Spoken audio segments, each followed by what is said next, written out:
Meditar nas Sagradas Escrituras, conhecer do que se trata as Sagradas Escrituras. É primordial conhecer qual é o cânon bíblico, do que se trata a Bíblia, conhecer o que é a Trindade, conhecer o que é a salvação, o porquê você é salvo. Isso tudo faz parte desse processo de conhecimento acerca das Sagradas Escrituras. Eu convido você a fazer parte mais um dia do nosso pão diário, onde nós temos meditado nos fundamentos da fé e também fazendo a leitura integral das Sagradas Escrituras. Nós estamos agora no capítulo 66 66 de Isaías e Jeremias do 1 ao 3. Então eu convido você a meditar nisso e hoje nós iniciaremos também outro padrão utilizado pelas igrejas protestantes, as igrejas reformadas, padrão de fé, que é estabelecido lá em Westminster. Lembre-se que todas essas confissões, elas convergem sempre para as Sagradas Escrituras. Elas são autoridades subsidiárias, derivadas das Sagradas Escrituras. Derivadas em qual sentido? Homens, vendo tudo o que estava acontecendo no cenário, se reúnem, estabelecem alguns padrões para unificação. Com Westminster não é diferente, tá? Em julho de 1463 até fevereiro de 1649 foi justamente o período de tempo o qual as pessoas se reuniram ali para unificar todos os ensinamentos da Inglaterra, Escócia e Irlanda, ficando dessa forma uma única forma de pensar. E tudo isso porque estava ocorrendo também uma série de divergências. Pense que todos os pensamentos que emanam das Sagradas Escrituras, eles são interpretáveis, tá? Isso naturalmente. Embora exista uma verdade, o ser humano é completamente interpretativo.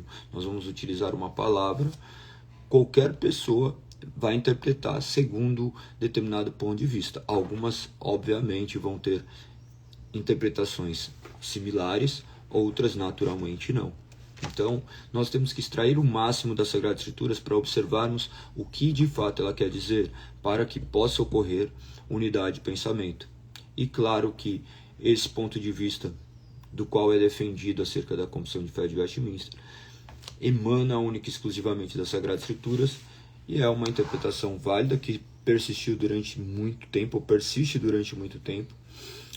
Ela é muito utilizada nas igrejas presbiterianas, ou melhor, todas as igrejas presbiterianas adotam os padrões de fé de Westminster. Então nós vamos mergulhar justamente um pouquinho mais nela, sabendo que ela é muito similar com aqueles que nós já vimos. Tanto que na nossa igreja, a igreja do qual nós pastoreamos, nós utilizamos os padrões de fé de Westminster de maneira subsidiária. O que é isso, subsidiário? Subsidiário é que na falta de uma definição por conta das confissões que nós utilizamos, da confissão de fé belga, nós utilizamos os padrões de fé de Westminster como subsidiário, e sabendo também que devemos meditar e estudar também esses documentos que são históricos, que correspondem justamente àquilo que nós compreendemos por verdades que emanam das Sagradas Escrituras.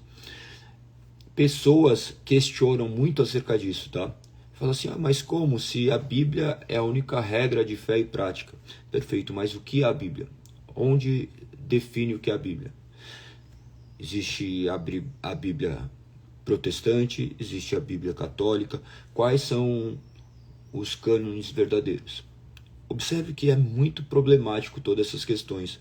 Existem uma série de outras questões que estão intimamente ligadas a isso, que pessoas vão questionar acerca dessas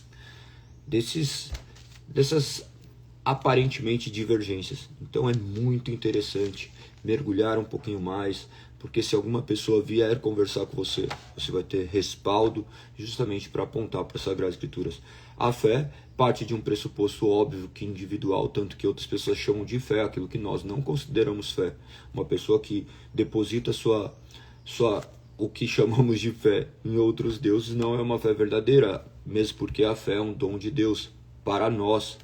Então, entender e respeitar as outras formas de pensar é primordial, mas nós devemos saber aquilo que nós pensamos. Perfeito? Espero que seja um tempo proveitoso. Nós ficaremos 33 dias aqui também, justamente a quantidade de capítulos que possui este documento.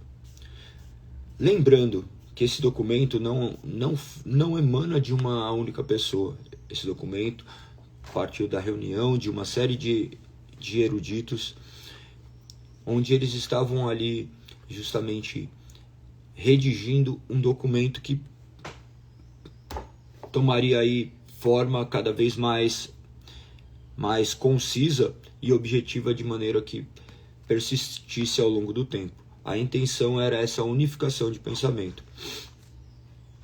Então preste muita atenção a todos esses quesitos, que você possa observar todos os detalhes, porque isso daqui vai fazer com que você compreenda aquilo que é primordial nas Sagradas Escrituras, sabendo que tudo aquilo que tiver contrário às Sagradas Escrituras deve ser sempre refutado, independente se alguém escreveu, independente se foi da onde vem.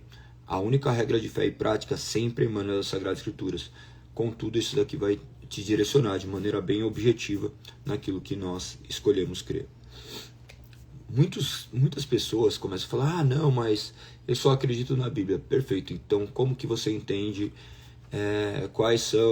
o que é a Trindade? Como você encontra uma definição do que é a Trindade? Como você entende que ocorre a salvação? Como deve ser efetuado o batismo? Observe que gera uma série de questões que são mais do que necessárias, termos os documentos importantes por trás para que tudo isso seja esclarecido. O capítulo 1, então, eu vou fazer a leitura do texto integral e vou tecer alguns comentários. Eu não vou ficar mencionando todos os fundamentos bíblicos para isso, porque ela é repleta de apontamentos bíblicos. Eu vou simplesmente ler de maneira integral, fazer alguns comentários. A Confissão de Fé de Westminster tem disponível na internet, se você digitar ali você vai encontrar. Vou tentar ao máximo também continuar compartilhando aquelas fotos com vocês de que tinham o que dizia o texto, e vou compartilhar também o material integral, tá? Então, tudo isso para que vocês possam meditar e conhecer cada vez mais os documentos do quais estabelecem, ou melhor, esclarecem aquilo que é a nossa fé. O capítulo 1, então, da Escritura Sagrada. Ainda que a luz da natureza e as obras da criação e da providência manifestem de tal modo a bondade, a sabedoria e o poder de Deus, e que os homens ficam inexcusáveis, contudo, não são suficientes para dar aquele conhecimento de Deus e de sua vontade, necessária à salvação. Resumidamente, ele está falando, ainda que você olhe para a natureza e veja todas essas coisas de maneira bela, ainda que até mesmo esses conceitos gritem o que é Deus, isso não é o suficiente para colocar os homens de joelho. Observe que a natureza pode apontar sim para um grande Criador, mas somente as Escrituras mostram como esse plano foi efetuado e a maneira como Deus escolheu se revelar.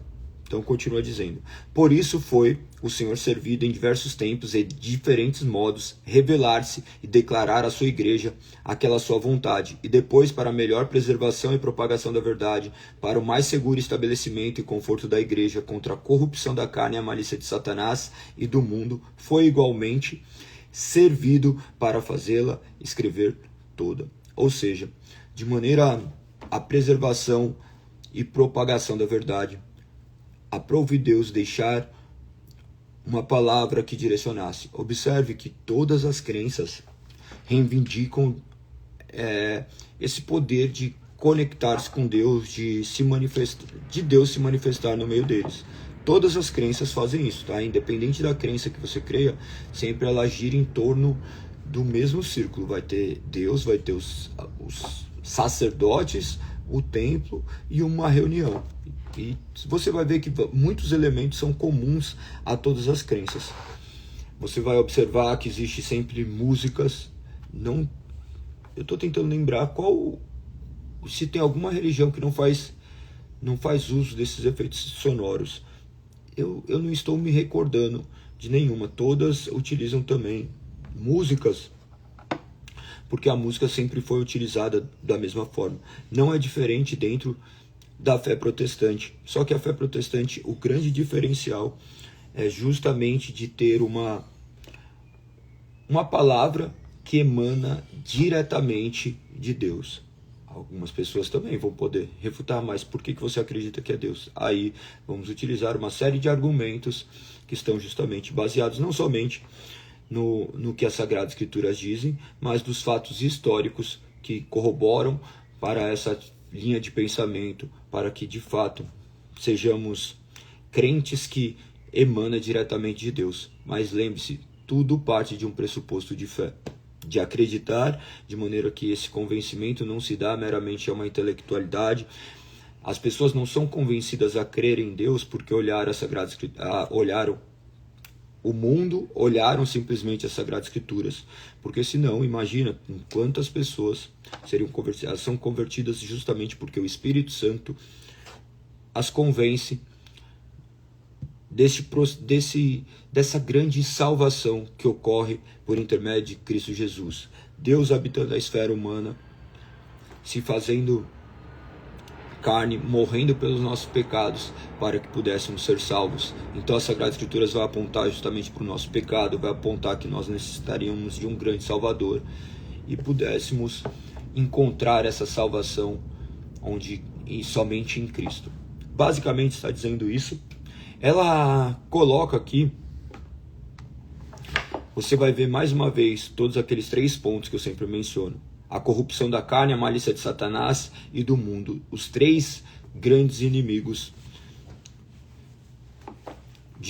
da nossa vida. Observe que a carne representa nós mesmos, Satanás e o mundo, de forma que os planos de Deus jamais poderão ser frustrados, mas mediante essas Sagradas Escrituras nós conseguimos agora, auxiliados pelo Espírito Santo, viver de maneira que o nome de Deus é glorificado. Então, nós vemos que termina esse primeiro parágrafo dizendo: isso torna indispensáveis as Escrituras Sagradas, tendo cessado aqueles antigos modos de revelar a Deus a sua vontade ao seu povo. O que quer dizer com isso? Imagina que as Sagradas Escrituras ela ocorreu por intermédio de uma revelação humana, de certa forma, tá? Embora Deus se revelasse, a última revelação se trata de uma revelação humana, onde nós não pegamos um livro e olhamos e falamos assim, foi Deus que escreveu. Não, foram autores humanos que escreveram, mas inspirados por Deus. Se você pegar, você vai ver 2 Pedro 1:21, você vai ver que nem... Vamos até ler, vou até abrir aqui. Deve estar em algum lugar aqui, mas esses versos devem ser justamente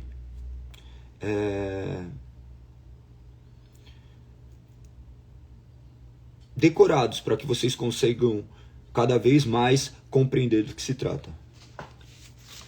2 Pedro 1:21, para que você consiga explicar para as outras pessoas do que se trata.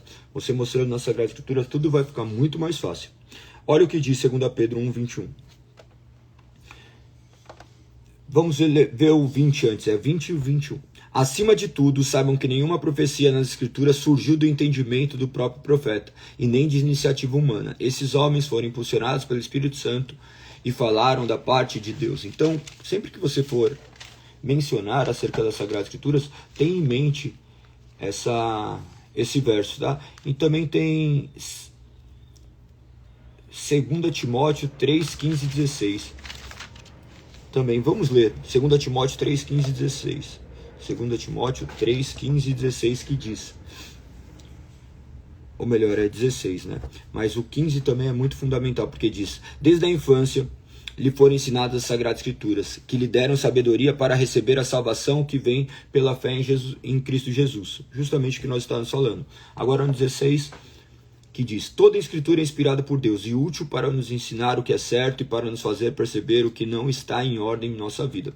Ela nos corrige quando erramos e nos ensina a fazer o que é certo. Deus a usa para preparar e capacitar seu povo para toda boa obra. Então esses daqui são os versos clássicos que todos utilizam justamente para trazer autoridade acerca das Sagradas Escrituras. Quando menciona que torna indispensável a Sagrada Escritura, tendo cessado aqueles antigos modos de revelar a Deus e sua vontade a seu povo, se trata que o cânon bíblico já foi fechado. O cânon bíblico não terá novos acréscimos. Você não ficará, nossa, será que Deus trouxe uma nova palavra agora que eu devo obedecer? Não, de forma alguma. E o que se trata isso? Que, consequentemente, todos esses meios utilizados por Deus como revelação também cessaram. Cessaram em qual sentido? De forma que não é mais possível haver revelações que possam se tornar canônicas. Em termos práticos, se uma pessoa vier e falar para você, Deus mandou te falar tal coisa, e fala milhares de coisas da cabeça dela, você não é obrigado a observar isso. Por quê? Porque Deus fala única e exclusivamente por intermédio das Sagradas Escrituras. Você não vai encontrar refúgio em outro lugar a não ser na palavra de Deus. E toda orientação que nos é dada deve emanar das Sagradas Escrituras. Imagina, você chegou, morreu, está lá, fala assim, você não escutou aquele irmãozinho que foi lá falar com você? Era eu falando com você, eu falei que ia acontecer determinadas coisas. Não, você vai responder por não ter escutado a palavra de Deus. A palavra de Deus que emana das Sagradas Escrituras. Porque senão qualquer pessoa pega, fala o que quiser e você se curva diante disso, justamente porque ela é o oráculo de Deus. Então, hoje, terminada, findada já essa revelação, Deus fala de maneira inerrante, única e exclusivamente por intermédio da sua palavra. Por isso, somente as Sagradas Escrituras. O galego está falando, ele está falando, tudo aquilo que eu falo que é contrário às Sagradas Escrituras não deve ser dado ouvidos para a instrução de uma igreja. Tudo aquilo que é condizente com as Sagradas Escrituras, que emanam das Sagradas Escrituras, se tornam justamente objeto da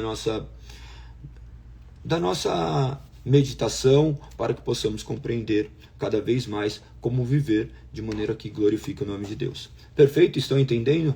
Espero que sim. Se tiver dúvida, pode abordar.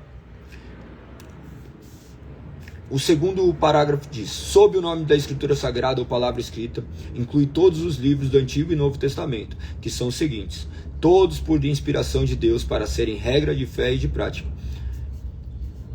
Aqui vai trazer a organização do cânon bíblico. Lembre-se, o Antigo Testamento é igual ao Antigo Testamento que é utilizado pelos judeus, contudo, em uma ordem diferente. A organização dos livros são diferentes e as nomeações, ocorreram algumas subdivisões aqui, Samuel 1 e 2, Reis, Crônicas. Então, se trata apenas disso, mas em sua essência é o mesmo. Olha o que diz, quais são os livros do Antigo Testamento. Você sabe quantos livros tem a Bíblia? Você sabe o que é o Antigo e o Novo Testamento? Olha como é interessante saber tudo isso. Por quê? A nossa fé não é uma fé meramente lúdica.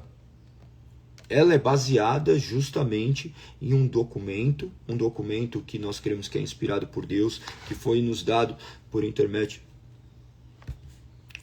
dos apóstolos e dos profetas. Nós temos aqui documentos que são claras revelações do poder de Deus, que retratam a história, acima disso tudo, do nosso povo. Então, leia com bastante atenção. Só você ali no índice, você vai ver quais são os livros do Antigo Testamento. Não vai adiantar eu ficar falando um por um aqui, mas de qualquer forma, você saberia dizer qual é o Pentateuco? O que é o Pentateuco? Os 5 primeiros livros da Bíblia? Daí você vai, nossa, como será que eu sei? Não sei. Provavelmente você ainda não sabe, mas observe que isso faz parte da nossa vida e é mais do que necessário que você compreenda do que se trata, porque se trata da história do seu povo, se trata da história da sua vida. a história de como Deus nos resgatou. Depois, o Novo Testamento, composto por 27 livros, o Antigo Testamento 39, o Novo Testamento também organizado de maneira muito clara, muito precisa. Você vai ver toda uma organização, primeiro os evangelhos, depois Atos, depois as epístolas paulinas e assim por diante. Perfeito? Então vamos para o terceiro parágrafo. Os livros geralmente chamados apócrifos, não sendo de inspiração divina, não fazem parte do cânon das Escrituras. Não são, portanto, de autoridade na Igreja de Deus, nem de modo algum podem ser aprovados ou empregados, senão como escritos humanos. Do que está retratando aqui? Aqui falam acerca dos livros que não são considerados inspirados por Deus diante da visão reformada protestante. Então, você vai observar que na Bíblia Católica possui alguns outros livros, do qual eles não são considerados como inspirados por Deus. Como chega a essa conclusão? Todas essas conclusões, elas, lógico que passam invariavelmente por homens. Contudo, eles vão utilizar os argumentos necessários para refutar aqueles livros como apócrifos, tá? Então, tudo isso deve ser meditado. Imagina que existem uma série de discussões acerca disso. Vai muito além de você simplesmente chegar e ver um livro. Tá? A Bíblia não é simplesmente um livro. Imagina que milhares de pessoas morreram para você ter uma Bíblia hoje. Se você tem uma Bíblia hoje é porque milhares de pessoas morreram, inclusive nosso Criador, habitando em carne humana, morreu. Então, é muito interessante observar toda essa história.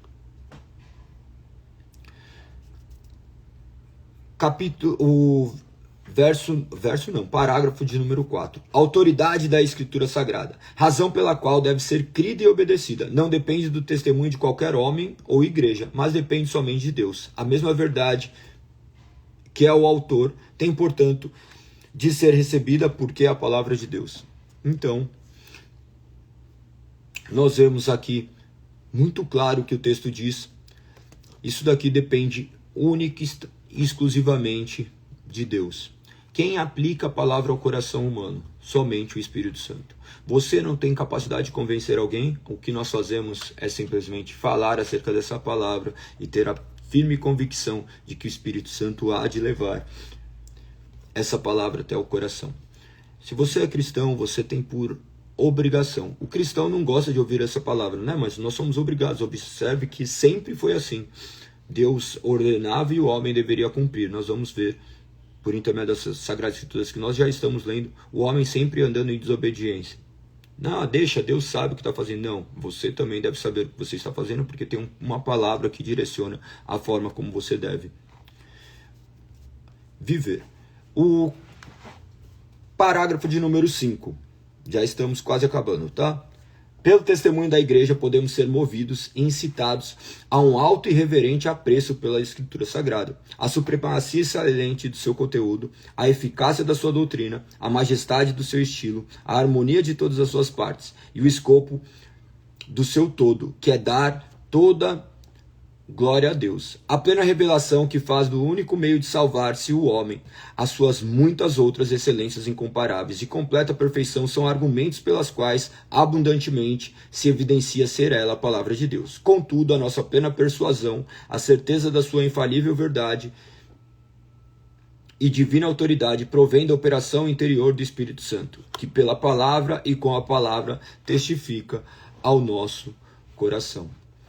Justamente o que eu estava abordando, só que em outras palavras. Gente, quando você for ler, leia com calma e você observará. Lógico, pensa que cada trecho aqui, cada parágrafo, passaram meses para serem escritos. Era escrito de alguma forma e as pessoas iam, não, isso daqui é o que retrata a verdade. Ah, sim. Ah, não, vamos tirar determinadas palavras. Vamos ser direcionados de tal forma. Então, tudo isso existia um trabalho muito minucioso. Lembre-se que isso daqui não se trata de um trabalho inspirado por Deus. São homens que fizeram de maneira que tudo aquilo que estiver contrário à palavra de Deus deve sempre ser refutado. A nossa única regra de fé e prática é justamente a palavra de Deus. Contudo, esses documentos servem como balizas norteando a um lugar seguro. Parágrafo de número 6. Todo o conselho de Deus concernente a todas as coisas necessárias para a glória dele e para a salvação, fé e vida do homem, ou é expressamente declarado nas Escrituras, ou pode ser logicamente e claramente deduzido dela. Lembre-se que nós falamos disso daí acerca desse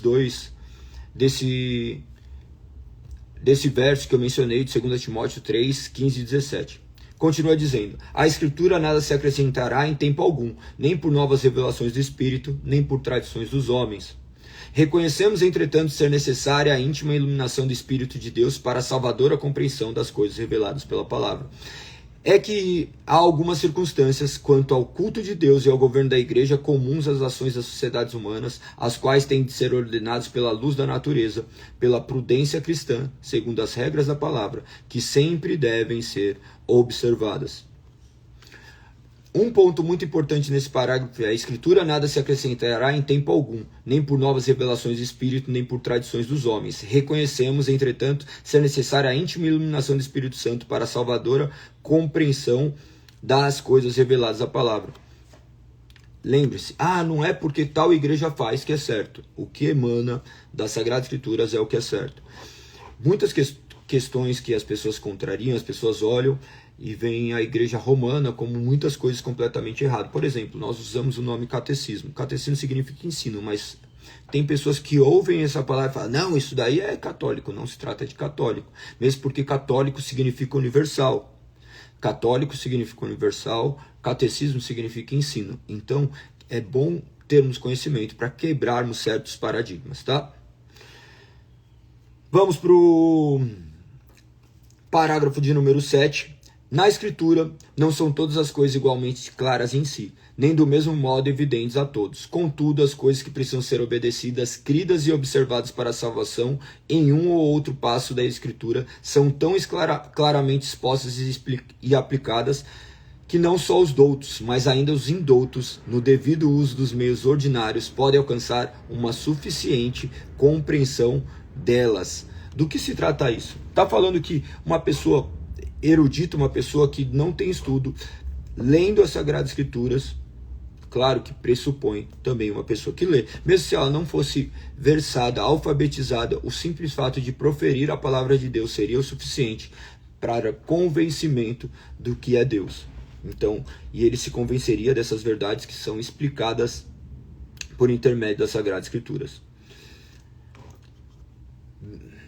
Parágrafo de número 8. O Antigo Testamento em hebraico, língua original do antigo povo de Deus, e o Novo Testamento em grego, a língua mais geralmente conhecida entre as nações do tempo em que ele foi escrito, sendo inspirados imediatamente por Deus, e pelo seu singular cuidado e providência conservados, puros em todos os séculos, são, por isso, autênticos.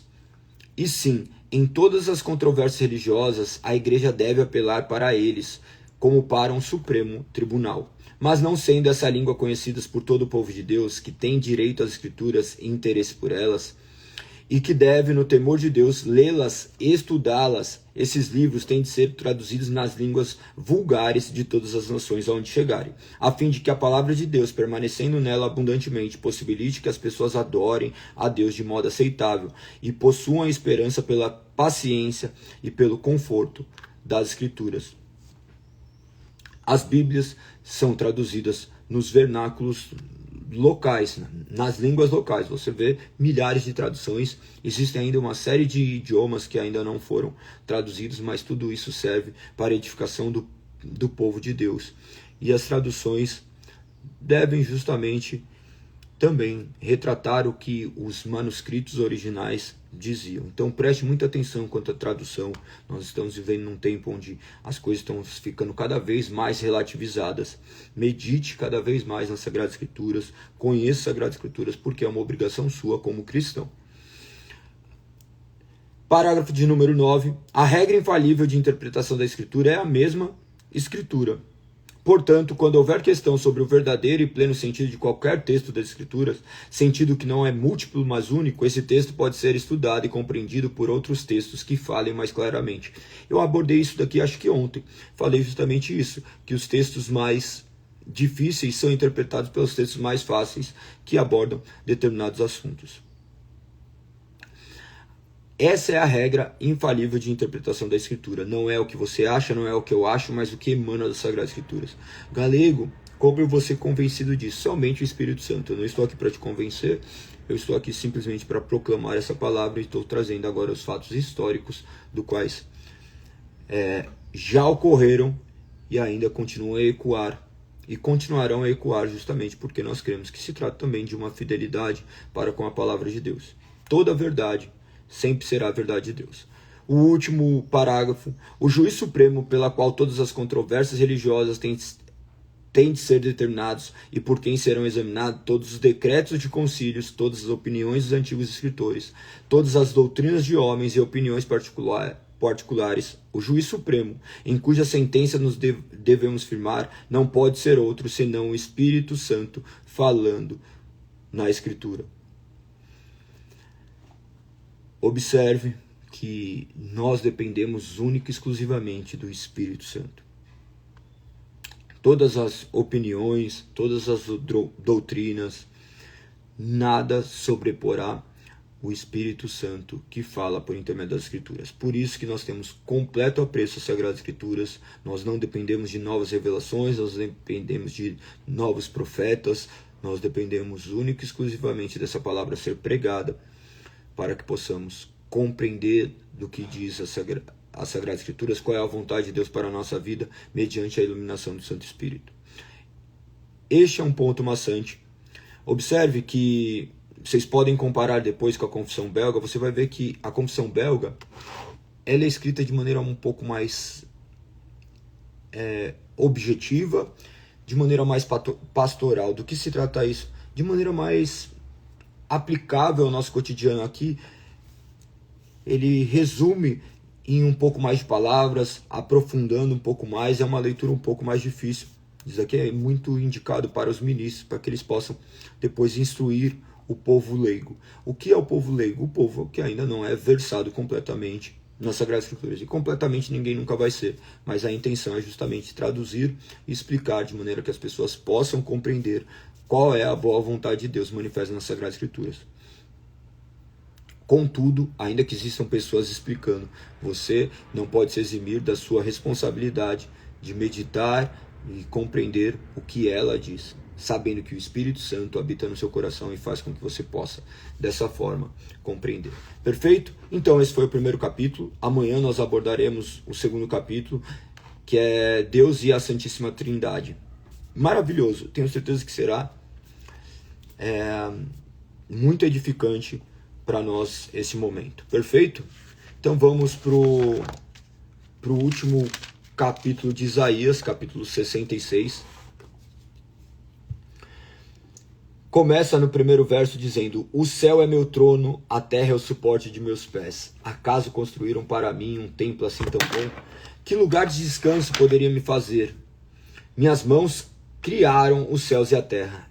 Eles e tudo neles, e tudo que neles há são meus. Eu, o Senhor, falei. Olha que maravilhoso enxergar as Sagradas Escrituras, vendo Deus manifestando que tudo pertence a Ele. Ele termina dizendo quem são... Continua dizendo quem são as pessoas que serão abençoadas. Ainda no verso 2, abençoareis os de coração humilde e oprimido, os que tremem diante de minha palavra. Você treme diante da palavra de Deus? Você olha ali, lê a Bíblia e fala, não, isso daqui é a palavra de Deus? Como você vai observar isso? Observe se você lê a palavra de Deus. Observe se você encontra deleite na palavra de Deus. Se você busca falar com Deus por intermédio das Sagradas Escrituras, ou você usa sua intuição, seu pensamento, o que você acha. Lembre-se, nós somos seres caídos, nós devemos ser norteados única e exclusivamente por essa palavra. Ah, Galego, eu sou cristã, eu creio em Deus, mas eu não li as Sagradas Escrituras. Perfeito, você vai ter que ser guiado pelo seu próprio pensamento. Ainda que o Espírito habite em você, lembre-se que nós temos 3 inimigos: a carne, que somos nós mesmos, o mundo e Satanás. Quem garante que você não tem sido guiado por você mesmo, pelo mundo ou por Satanás? A única forma de compreendermos a vontade de Deus é lendo as Sagradas Escrituras. E lendo as Sagradas Escrituras já é difícil da gente aplicar na nossa vida. nós já temos esses inimigos do quais nos levam para caminhos completamente diferentes. Então, leia as Sagradas Escrituras. Galego, eu vou ler uma vez, é o suficiente? Não, você vai ter que ler o resto da sua vida. Você vai ler ano após ano, todos os dias as Sagradas Escrituras. Galego, mas isso daí é muita religiosidade. Não, isso daqui é ouvir a voz que me mantém vivo. Da mesma forma que você se alimenta todos os dias, da mesma forma que você respira todos os dias, você faz suas necessidades todos os dias, isso daqui alimenta seu espírito, a não ser que você não creia que você é um ser espiritual. Então daí já é outro problema. Então leia. Ah, Galego, eu não li, eu não tenho paciência. Perfeito, clame, ore a Deus para que isso aconteça. Você tem paciência para um monte de coisa que são coisas banais. Então, medite nas Sagradas Escrituras. Galego, é muito difícil de entender. Busque daí recursos para compreender. Hoje nós temos vídeos, nós temos filmes, nós temos milhares de recursos. Se você colocar ali no chat GPT, ele vai resumir para você milhares de coisas, vai explicar coisas que pessoas não tiveram acesso. Pessoas gabaritadíssimas não conseguiram enxergar. E nós somos privilegiados, mas claro que você deve ler as Sagradas Escrituras e crer que o Espírito há de aplicar essas palavras em seus corações. Então lembre-se, serão abençoados os de coração humilde e oprimido, os que tremem diante da minha palavra. Continua, verso 3, quando aos que escolhem seguir os próprios caminhos, que têm prazer em seus pecados detestáveis, não aceitarei suas ofertas. Observe que sempre tem essa divisão. Imagina que o mundo sempre houve essa divisão, céu e inferno. O céu habitarão aqueles que creram em Deus, inferno habitarão aqueles que desprezaram a sua palavra e a dádiva do qual lhe foi oferecida. Observe que os homens habitarão o inferno pela sua própria responsabilidade. O inferno não é um inferno simplesmente por conta deste nome, porque o nome já vem carregado de milhares de coisas. O inferno é criado por Deus. O inferno será punido não o pecado, mas o pecador. O inferno, Deus derramará a sua ira. Então, o inferno não é a ausência da presença de Deus, é Deus ali presente, mas derramando a sua ira sobre todos aqueles que o negaram. Imagina se Deus fez o que fez com seu próprio filho, imagina a punição daqueles que, sabendo ser pecadores, continuam vivendo diante das suas próprias vontades, não se curvando diante dessa palavra, do qual nos traz vida e paz. É terrível, né? Olhar essa questão, você vai ver que todos esses livros manifestam esse julgamento. A história da Bíblia sempre vai circular em cima disso. Os de coração humilde, que é mencionado aqui, não são pessoas que nasceram com esse coração, são pessoas que nasceram mortas em seus delitos e pecados, mas Deus teve misericórdia dessas pessoas, de maneira que aplicou essa palavra aos corações, mantendo que eles ficassem firmes diante dessa palavra que nos traz justamente novidade de vida. Olha a partir do verso 4, como diz: enviarei sobre eles grande aflição, tudo que mais temem, pois quando chamei não responderam, quando falei não ouviram, praticaram mal bem diante dos meus olhos, escolheram fazer o que desprezam. Se trata justamente de uma responsabilidade onde todos aqueles que habitarão o inferno estarão lá única e exclusivamente por conta da sua responsabilidade. Ao passo que o contrário, nós não podemos afirmar ser verdade, porque todos aqueles que são salvos imerecidamente diante do poder de Deus, manifesto por intermédio do seu Santo Espírito, nos regenerando e nos trazendo à vida, nós que estávamos mortos em seus delitos e pecados. Então, leia com bastante atenção as Sagradas Escrituras e você compreenderá. Verso 5. Ouça essa mensagem do Senhor, todos vocês que tremem diante de suas palavras. Quem são os que tremem diante dessa palavra? Nós vamos remeter ali ao verso 2, onde diz: abençoarei os de coração humilde e oprimido, os que tremem diante de minha palavra. Então, naturalmente, você lendo, você vai entender. Seu próprio povo os odeia e os expulsa porque são leais a meu nome. Zombam, que o Senhor seja glorificado, alegre-se nele, mas eles serão envergonhados. Aí continua uma série de exortações, e ele continua no verso 8. Ele diz assim: uma série de perguntas. Acaso algum país nasceu em um só dia? Alguma nação veio existir num instante? Muitas pessoas interpretam isso daqui do fato de Atos, quando Pedro prega e e 3.000 pessoas são convertidas. Eles fazem uma série de analogias que eu julgo ser muito pertinente, mas é muito belo a maneira como Deus manifesta toda essa sua criação. Então termine de ler e você verá de maneira muito bela todas essas palavras. Gostaria de terminar o capítulo 66 lendo esses últimos versos a partir do 21.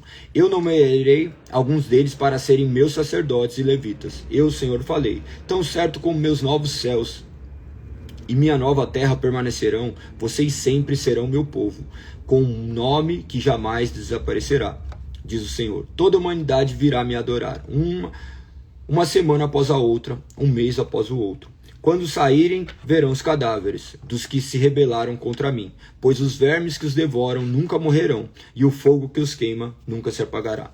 Todos que passarem por ali os verão como o mais absoluto terror. Então nós vemos sempre a manifestação da justiça e do juízo de Deus, mas nós vemos também a misericórdia. Ao longo desses capítulos, vocês viram o povo desobedecendo a Deus, Isaías os advertindo, mas sempre trazendo a esperança de resgate, não por conta do que eles eram, mas por conta do Deus que os fez, aquele Deus que escolheu salvar um povo para si. Perfeito? Jeremias, entraremos agora no livro de Jeremias, que é muito fantástico, muito, muito, muito. Creio que vocês irão ver coisas maravilhosas. Lembre-se, agora esses livros retratam as coisas que já se passaram. Porque ele está à frente não significa que está acontecendo à frente. A Bíblia não é um livro cronológico. Ela não está organizada de maneira cronológica, porém lógica. Vocês vão ver agora os profetas maiores, depois os profetas menores, e você deve remeter ao tempo do qual foi dito cada uma dessas palavras. Então, Jeremias foi escrito cerca de 627. Lembre-se, Isaías mais ou menos um século posterior, anterior, e aqui Jeremias provavelmente ali por volta de 627 a.C. Também falou para ajudar. Olha como é interessante, né? Vocês que estão aqui acompanhando há um bom tempo, vocês conseguem se situar com aquilo que estou falando. Vocês que porventura entraram agora e não estão lendo, naturalmente alguns assuntos não farão o mínimo sentido, você vai ficar completamente perdido. É como você ouvir uma pessoa falar de algo que você nunca ouviu. E não temos tempo hábil de daí ficar explicando etapa por etapa. Por mais que eu tente explicar, ser bem detalhista, é impossível. Imagina que nós estamos retratando aqui coisas que são bem abrangentes, que necessitam de um esforço. Claro que necessita da inspiração do Espírito, mas o essencial e o necessário para a salvação, os seus ouvidos ouvirão, tá? Então, preste muita atenção. A crença protestante, ela é baseada única e exclusivamente na Sagrada Escritura. Os protestantes são diligentes em observar as Escrituras. Aqueles que se dizem cristãos, em tese protestantes, porque não são obviamente romanos, eles deveriam ser zelosos com as Sagradas Escrituras, buscarem qual que é o conselho de Deus, mas, no entanto, menos de 5% da população que se dizem cristão leram a Bíblia uma vez na vida. É uma completa vergonha, por isso que o mundo está do jeito que está. Claro que Deus está no controle, mas nós somos também responsáveis, então, que você não seja objeto de vergonha para o nome de Deus, que você conheça as Sagradas Escrituras e esteja sempre pronto para apresentar as razões da sua fé. Continuando. Então, o capítulo 1, você vai ver o período do qual ele também agiu logo ali nesses primeiros versos. O primeiro capítulo é sempre muito importante em todos os livros, tá? Você vai ver o direcionamento, para quem foi escrito, qual era o período, algumas questões primordiais. Você vai ver quem foram os reis deste período, daí você poderá se situar em questão de tempo, você poderá ver nos outros livros. É maravilhoso. Então, vamos ao que diz os primeiros versos. Estas são as palavras de Jeremias, filho de Hilquias, um dos sacerdotes da cidade de Anatote, na terra de Benjamim. O Senhor lhe deu esta mensagem no 13º ano do reinado de Josias. Daí traz, filho de Amon, rei de Judá. Também lhe deu outras mensagens durante o reinado de Joaquim, filho de Josias, rei de Judá, até o 11º ano do reinado de Zedequias, outro filho de Josias. Em agosto daquele ano, o povo de Jerusalém foi levado para o exílio. E aqui já trata justamente acerca do exílio que nós sempre mencionamos, 586 antes de Cristo. Daí ele já manifesta esse período aqui, embora não esteja escrito a data. Tem ainda o período de mais 2 reis, mas que foram períodos bem curtos, tá? Galego, eu vou decorar esses nomes? Não sei, talvez você possa decorar. Eu não decorei uma série de nomes. Eu vou falando, eu vou meditando e ao longo do tempo nós vamos conhecendo cada vez mais. Mas não é natural, tá? Não é natural, vamos dizer, não é muito comum. Tem muitas pessoas que sabem, pessoas de cor, pessoas, como eu disse, que já decoraram tudo. A questão nós que somos leigos, eu tenho 10 anos de conversão. Eu praticamente não sei nada. Ontem vieram uns amigos aqui em casa, pastores. Eu parava e ficava ouvindo assim, completamente impactado da quantidade de informação que eles possuem, do quanto eles são sábios. Imagina, um fala hebraico, grego, latim e francês. É maravilhoso, né? E pessoas jovens, 27 anos, o outro com 32, e aprove Deus chamar. 33 anos eu estava completamente no lamaçal do pecado, vivendo uma vida completamente corrompida, morto, realmente morto, mas aprove Deus me chamar para a sua gloriosa obra. E então, agora eu necessito ler, compreender do que diz as Sagradas Escrituras, e você também necessita, porque isso daqui não diz respeito apenas a Deus, diz respeito à sua vida, e você agora é um membro do corpo de Cristo, e você deve glorificar o nome de Deus. Então observe com muita atenção, leia esses capítulos, e tenho certeza que vocês serão edificados de maneira grandiosa, entendendo todo o enredo da salvação. Se te perguntar o que é o Evangelho, por que tem esses livros dos apóstolos, dos profetas? Do que se trata esses profetas? Observe que você não conseguirá responder. Do que se trata esses Jeremias? Do que ele está retratando? Galego, eu nunca li. Beleza, mesmo depois de ler, você vai ver que ainda assim é muito difícil definir. A não ser se você seja uma pessoa completamente erudita.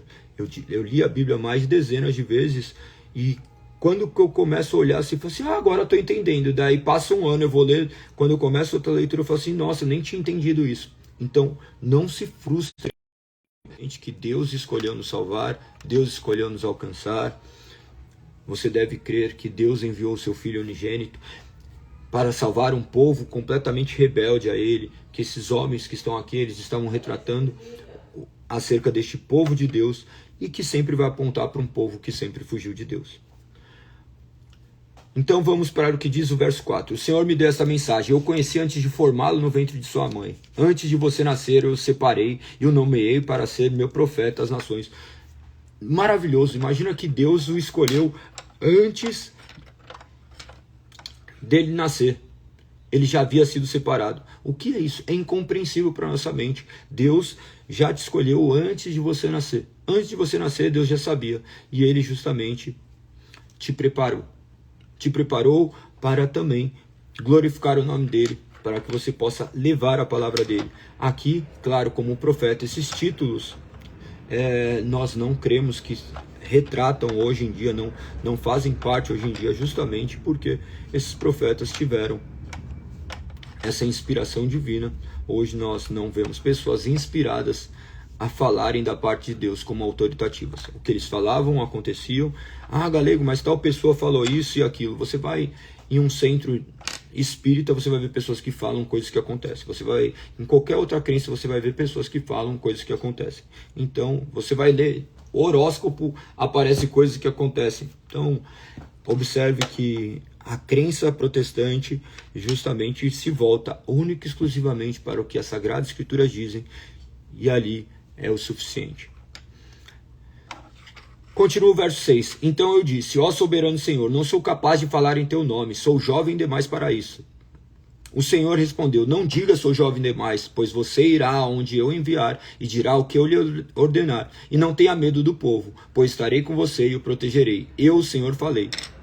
Olha que interessante, você vai ver Josué, também Deus falando para ele ser forte e corajoso. Aqui você vê ele falando para ele também não ter medo. É muito impressionante, né? Você vê todas essas questões repetitivas do que vão. Ele não se sentindo capaz, mas você vê Deus o capacitando. Então é fantástico meditar nas Sagradas Escrituras. Leiam com muita atenção. Olha o que diz no verso 9. Então o Senhor estendeu a mão, tocou minha boca e disse: Veja, coloquei minhas palavras em sua boca. Hoje lhes dou autoridade para enfrentar nações e reinos, para arrancar e derrubar, para destruir e arrasar, para edificar e plantar. Aí ele começa a fazer um treino de visão ali com Jeremias. Era a maneira como Deus se revelava a ele. Hoje, a pessoa fala, eu vi tal coisa. Irmão, qualquer pessoa, hoje você vai ver, muitas pessoas falam disso. Nós vemos Deus se manifestar aqui de maneira bem pontual, mas hoje qualquer pessoa fala, Deus me mostrou tal coisa. Pode ter um caráter individual, não vamos discutir quanto a isso, mas isso daí não é uma regra para a nossa vida. Então, observe o que as Sagradas Escrituras dizem, que vocês caminharão por um lugar bem mais seguro, ou melhor, o único lugar seguro que tem. Você vai ver a visão. Vamos ao que se trata. Verso 11. Então o Senhor me disse: O que você vê, Jeremias? Eu respondi: Vejo o ramo de uma amendoeira. Você viu bem, disse o Senhor, isso significa que estou vigiando. Certamente realizarei todos os meus planos. Verso 13. Então o Senhor falou comigo outra vez e perguntou: O que vê agora? Respondi: Vejo uma panela fervendo, derramando do norte para cá. O Senhor disse: Terror vindo do norte, ferverá e se derramará sobre o povo dessa terra. Ouça, estou convocando todos os exércitos dos reinos do norte. Eu, o Senhor, falei. Aqui lembre-se que ele estava escrevendo num período que já tinha acontecido o reino do norte ter sido exilado. Então, o cativeiro assírio. 722 a.C. Olha como é importante saber as datas. Olha como é importante tudo que está escrito nas Sagradas Escrituras. As Sagradas Escrituras, de Gênesis a Apocalipse, é a palavra de Deus. Não são algumas partes de Deus. Tudo que está escrito aqui é escrito que justamente aponta para essa soberania divina. Vamos continuar. Capítulo de número 2. Leia com muita atenção tudo isso, tá? Você já vai ver aqui no capítulo 2, Deus trazendo as razões do quais o povo desobedecia. Ele manda Jeremias ir e proclamar essa mensagem a Jerusalém, que pertencia justamente ao sul. Diz assim: Assim diz o Senhor, lembro-me de como você desejava me agradar, quando eu era uma jovem noiva, muito tempo atrás. Olha que interessante, você me amava e me seguia, até mesmo no deserto. Naqueles dias Israel era santo para o Senhor, era como os primeiros frutos de sua colheita. Todos que faziam mal a seu povo eram declarados culpados, e sobre eles vinha a calamidade. Eu, o Senhor, falei. Lembre-se que sempre retrata essa questão de noivo, da noiva, e manifesta aqui, ele se guardando no começo, né? Você me amava e seguia até mesmo no deserto. É justamente isso que aconteceu com o povo. É justamente isso que acontece até hoje. Muitas pessoas, por um período de tempo, imaginam que estão seguindo a Deus, vivem dessa forma, mas depois manifestam que não conheceram de fato a Deus. Verso 4. Ouça a palavra do Senhor, descendente de Jacó, e todas as famílias de Israel. Assim diz o Senhor: que defeitos seus antepassados encontraram em mim, para que se afastasse tanto. Foram atrás de ídolos inúteis, e eles próprios se tornaram inúteis. Leiam com bastante atenção aqui, as palavras são bem chocantes, tá? Se você ler, as palavras são bem chocantes, ele faz menções e analogias acerca até mesmo de uma prostituição, porque no final ele nos trata como verdadeiras prostitutas que traíram o Salvador, aquele que nos chamou. Parece ser uma palavra torpe, né? É uma palavra que eu nem gosto de mencionar, mas é essa palavra que é utilizada. Olha o que diz no verso 11. Algumas vezes uma nação trocou seus deuses por outros, mesmo que não sejam deuses de verdade. Meu povo, no entanto, trocou seu Deus glorioso por ídolos inúteis. Não se trata simplesmente do povo de Israel, se trata da gente. Mesmo sabendo quem é Deus, nós o trocamos por ídolos inúteis. Verso 12. Os céus se espantam diante disso, ficam horrorizados e abalados, o Senhor. Pois meu povo cometeu duas maldades, abandonaram a mim e a fonte de água viva. Observe que nós vemos a fonte de água viva, que nós sabemos que depois Cristo manifestando lá, posteriormente, que ele era a fonte de água viva, aquele que tomasse daquela água jamais teria sede. E cavaram para si cisternas rachadas e não podem reter água. Ele vai retratar a partir do verso 14 o resultado desses pecados daí. Por que Israel se tornou escravo? Lembre-se, quando falava de Israel, estava tratando justamente dessa nação. Porque foi levado como um despojo. Leões rugiram contra ele, a terra foi destruída, as cidades estão arruinadas, ninguém mais vive nelas. Egípcios vindo de Mênfis e de Táfnis destruíram o orgulho de Israel. E você mesmo é responsável por isso, pois abandonou o Senhor seu Deus, embora ele o guiasse pelo caminho. Imagina que o povo sendo guiado por Deus, ali eles se desviaram. Somente Deus tomando conta 100% deste homem, porque senão ele caminhará rumo à sua própria destruição. Verso 19. Sua maldade trará seu próprio castigo, será envergonhado por ter se afastado de mim, e verá como é mau e amargo abandonar o Senhor, seu Deus, e não o temer. Eu, soberano Senhor dos exércitos, falei. Essa é a forma que Deus falava. As palavras que emanam diretamente de Deus estão nas Sagradas Escrituras. Ah, Galego, mas tem tal pessoa que fala ali, Deus usa a vida dele. Perfeito. Uma coisa é utilizar a vida.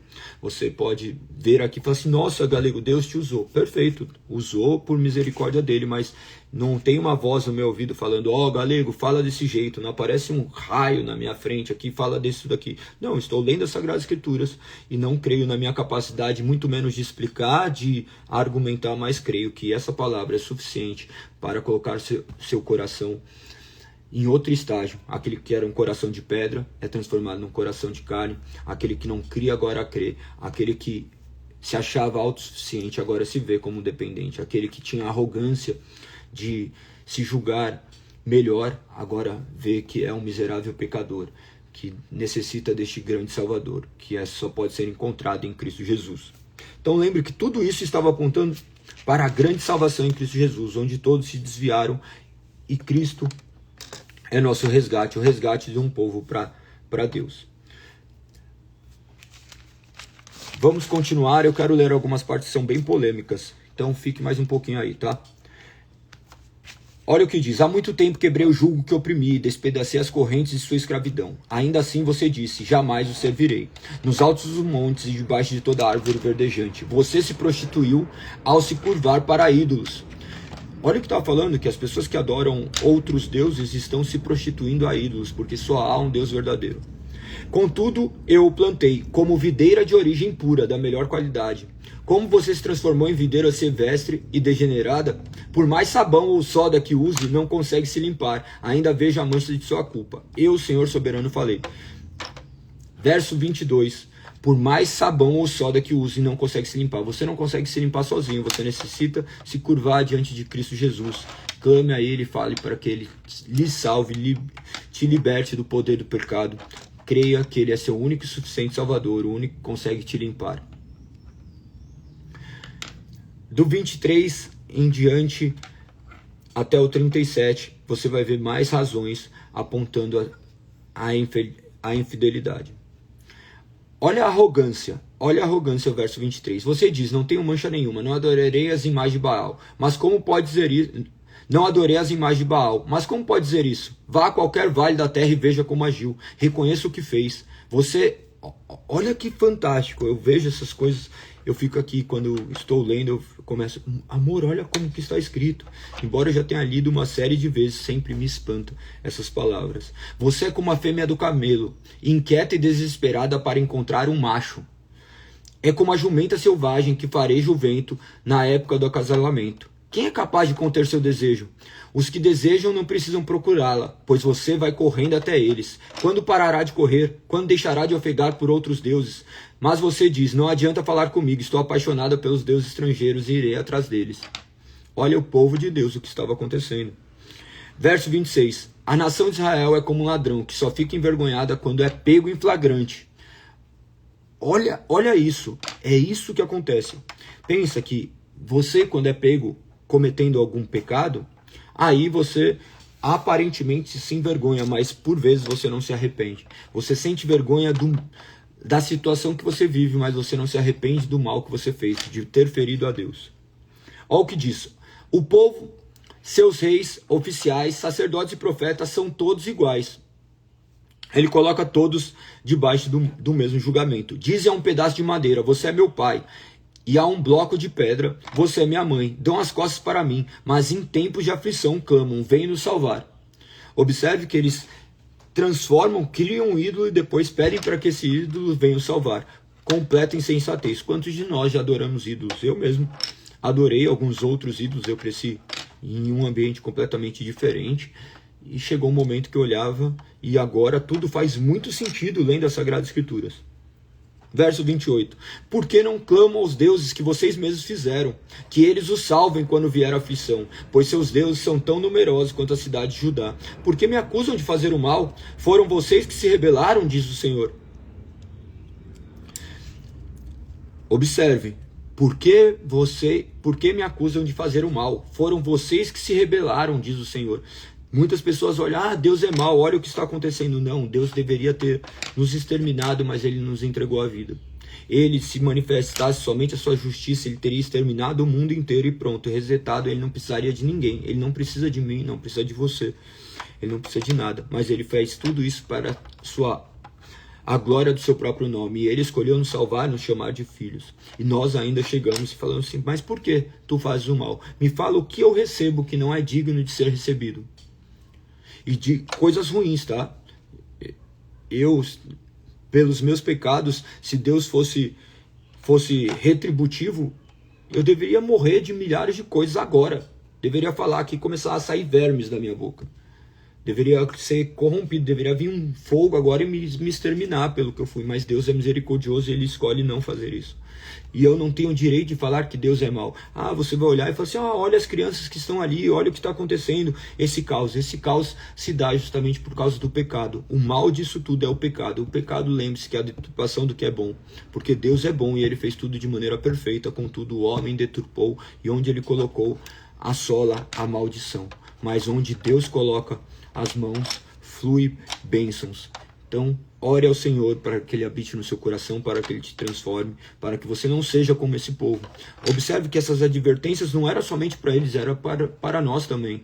Imagina que tem gente ainda que fica olhando e fala assim, vai lá e acende uma vela para um determinado santo. Não, que tal pessoa... Não existe outra a não ser Cristo Jesus. Não existe outro lugar onde nós possamos nos refugiar, a não ser naquele que habitou na terra como carne humana e deu a sua vida para nos resgatar. Essa é a forma como cremos. Mas eu creio de maneira diferente. Perfeito, você crê de maneira diferente. Você está condenado à perdição eterna, segundo o que a própria Escritura diz. Então, preste muita atenção à maneira como você crê, porque o destino da sua vida está completamente atrelado a isso. Galego, não é assim, depois eu me arrependo. Quem disse que hoje não pode ser o último dia da sua vida? Então se arrependa agora e creia que Cristo é seu único Salvador. Que você possa olhar para a sua realidade e ver que você não conseguirá se salvar sozinho, que você tem andado distante do caminho do Senhor, que muitas vezes você talvez nem tenha conhecido Cristo. Continua dizendo, verso 30, eu castiguei seus filhos, mas eles não aceitaram minha disciplina. Vocês mesmos mataram seus profetas, como um leão mata sua presa. Nós matamos Cristo Jesus, tá? Nós matamos Cristo Jesus. Não é só os judeus, não são os gentios que estavam ali. Todos os nossos pecados são açoites que nós fazemos no corpo de Cristo. Porque nós somos salvos do pecado e nós continuamos a pecar. Então olha como miserável nós somos. Cada pecado que nós cometemos são verdadeiros cuspes na face de Cristo, porque nós vemos o que Ele fez e ainda assim nós não o reverenciamos como Deus. Esses somos nós. Impossível não pecar, mas também é impossível não ser transformado por aquele Espírito que nos habita. Então aquele que foi habitado pelo Espírito Santo, naturalmente há de viver uma vida diferente, uma vida devocional, uma vida onde você vai querer conhecer mais a palavra do Senhor. Você não voltará atrás, você não chegará e ficará pensando, eu vou voltar a fazer tal coisa, vivendo isso. Não, é uma vida completamente transformada, porque morre o velho homem e um novo homem surge diante do poder que há no Espírito Santo de fazer vivo aquele que estava morto. Então, Preste muita atenção com tudo isso. Enfim, olha o que diz a parte... Vou continuar lendo, porque é muito belo, eu não vou pular. O meu povo, ouça as palavras do Senhor. Acaso eu tenho sido como um deserto para Israel? Tenho sido como uma terra de profunda escuridão? Por que então meu povo diz, finalmente nos livramos de Deus? Não precisamos mais dele. É justamente isso que acontece, tá? É justamente isso que acontece. Nós conquistamos as coisas e falamos assim, Deus, não preciso mais. Você vai ver pessoas precisarem de alguma coisa, eles vão numa igreja e buscam ali simplesmente não Deus, mas buscam saciar os seus próprios desejos. Eles entendem que Deus é justamente o seu Papai Noel. Eles mudam simplesmente as suas crenças e agora eu quero um Papai Noel que vai satisfazer. Na verdade, eu brinco de ser Deus de Deus. Essa é a realidade do homem completamente caído. Finalmente nos livramos de Deus, não precisamos mais dele. Acaso uma jovem se esquece de suas joias ou uma noiva esconde seu vestido? Contudo, por anos a fio, meu povo se esqueceu de mim. É isso. Imagina que aquele povo que viu aqueles milagres, aquelas maravilhas se esqueceram. Quem dirá nós? Por isso que nós devemos ser dependentes do Espírito Santo e lermos a Sagrada Escritura para nos lembrarmos do que Deus fez em nós. Verso 33. Você trama a melhor forma de conquistar seus amantes. Até uma prostituta poderia aprender com você. Olha essas palavras. Olha essas palavras. Por vezes, talvez você nunca tinha lido isso, nem tinha imaginado que isso daqui era Deus falando, tá? Isso daqui são palavras de Deus. Suas roupas estão manchadas com o sangue dos inocentes e dos pobres, embora você não os tenha pego arrombando sua casa. Assim você diz, não fiz nada de errado, certamente Deus não está irado comigo. Agora, porém, eu julgarei severamente, pois você afirma que não pecou. Primeiro aqui, depois ali, vai de um aliado a outro pedindo ajuda. Mas seus novos amigos do Egito o decepcionarão como fez a Síria. Daí aqui ele fala todo esse contexto, daí ele contextualiza ali acerca do que estava acontecendo. Lembre-se que Judá muitas vezes também, por intermédio de seus reis, buscaram refúgios não em Cristo, mas na ajuda que o Egito poderia dar. Em desespero será levada para o exílio, com as mãos sobre a cabeça, pois o Senhor rejeitou as nações em que você confia. Elas em nada ajudarão. Então, você já vê aqui o direcionamento de Deus daquilo que haveria de acontecer. Anos antes de acontecer, ele já haveria contado tudo aquilo que aconteceria. Capítulo 3. Não vou conseguir ler tudo, mas leiam. Eu acho maravilhoso. Mas não vou conseguir ler tudo. Mas eu gostaria de ler o verso 2. Senta-se à beira do caminho como uma prostituta à espera de um cliente. Sozinha, como um nômade no deserto, contaminou a terra com sua prostituição e sua perversidade. Por isso não vieram as chuvas de primavera, pois você é uma prostituta descarada. Não tem vergonha alguma. Ainda assim você diz, pais, tens me conduzido desde minha juventude. Certamente não ficares irados para sempre. Certamente te esquecerás do que aconteceu. Você fala deste modo, mas continua a praticar todo mal possível. É terrível essas palavras. Jeremias falava e chorava. Essas palavras são palavras que manifestam justamente nós, esse povo completamente rebelde. Você vai ver que Judá também seguiu o mesmo exemplo de Israel. Você vai ver que nós seguimos os mesmos exemplos, por isso que nós clamamos, Senhor, transforme a nossa mente, transforme o nosso coração. Senhor, não me permita viver como o mundo. Olha, se você tem vivido como o mundo, se arrependa, creia, mude a sua maneira de agir, de pensar e creia que o Espírito Santo irá lhe capacitar, porque essa vida te levará a uma vida de dor, a uma vida de completa destruição. Ainda que você possa sorrir durante alguns momentos, seus risos se transformarão em choros e em dores. Mas uma vida com Deus, ela é completamente saciada mediante o poder que há nessa palavra. Olha o que diz o verso 6. Durante o reinado de Josias, o Senhor me disse. Aqui mais uma vez ele retratando qual era o período. Lembra-se que foi o primeiro. Viu o que fez a infiel nação de Israel? Estava apontando para aqueles fatos que tinham acontecido. Tá vendo? Aquela nação foi ali completamente dissipada. Eles sofreram esse cativeiro assírio e todos se dispersaram.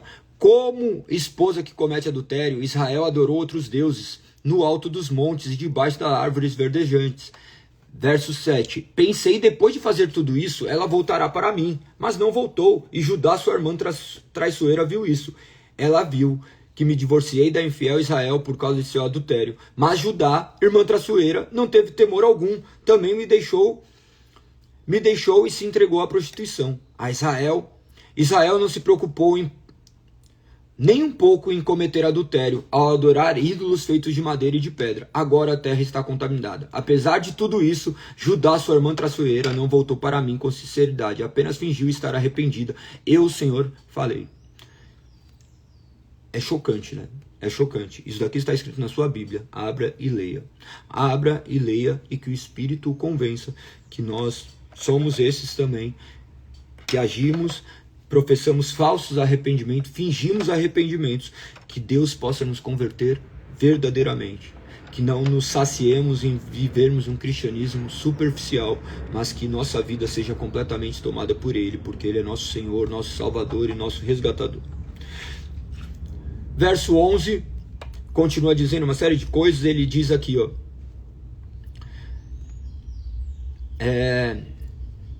ó Israel, meu povo infiel, volte para mim, pois sou misericordioso.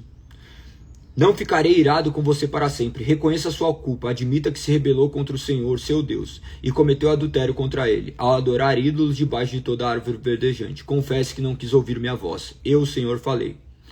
O Senhor diz, voltem para casa, filhos rebeldes, pois eu sou seu mestre, e os trarei de volta a Sião, uma cidade, dessa cidade depois daquela família, de onde quer que estejam dispersos. Eu lhes darei líderes segundo o meu coração, e os guiarão com conhecimento e entendimento.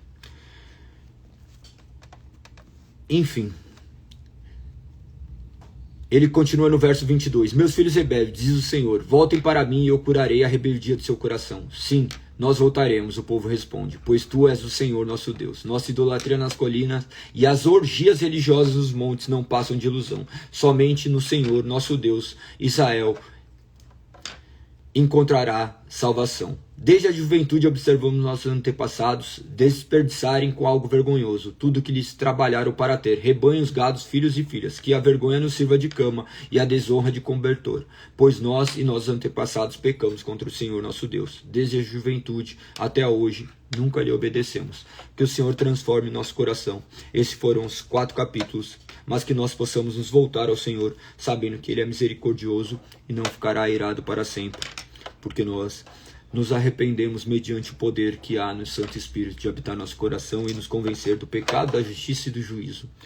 Passei um pouquinho de tempo, melhor, muito tempo. Também não tinha programado em falar os 3 capítulos, mas enfim. Isso é a Sagrada Escrituras, é a palavra que Deus nos deixou. Medite, leia. Amanhã nós iremos meditar em mais 4 capítulos, mas eu gostaria muito que você lesse, para que eu não precisasse ficar lendo todos também. Mesmo se eu ler, você vai conseguir se situar. Espero que Deus ilumine seu entendimento, seu pensamento, que você tenha um dia abençoado. Lembrando que hoje nós cultuaremos ao Senhor às 20 horas, na Avenida dos Bandeirantes, 1440. Nós estamos no livro de Romanos, capítulo 3. Hoje é do 18 ao 20 que nós vamos fazer a exposição. Então esteja conosco, que o nome do Senhor seja exaltado e glorificado. Tamo junto. Até amanhã. Que o Espírito Santo nos auxilie. Não esqueça de comentar e compartilhar. Você que ficou aí até agora, que observou, coloque algum verso que você viu, algum entendimento que você teve acerca de tudo que foi dito, para a honra e glória do Senhor. Que o nome do Senhor seja exaltado e glorificado. Até mais tarde, e para quem eu não vou ver, até amanhã. Um beijo no coração. Amanhã 5h59, tamo junto. Fui!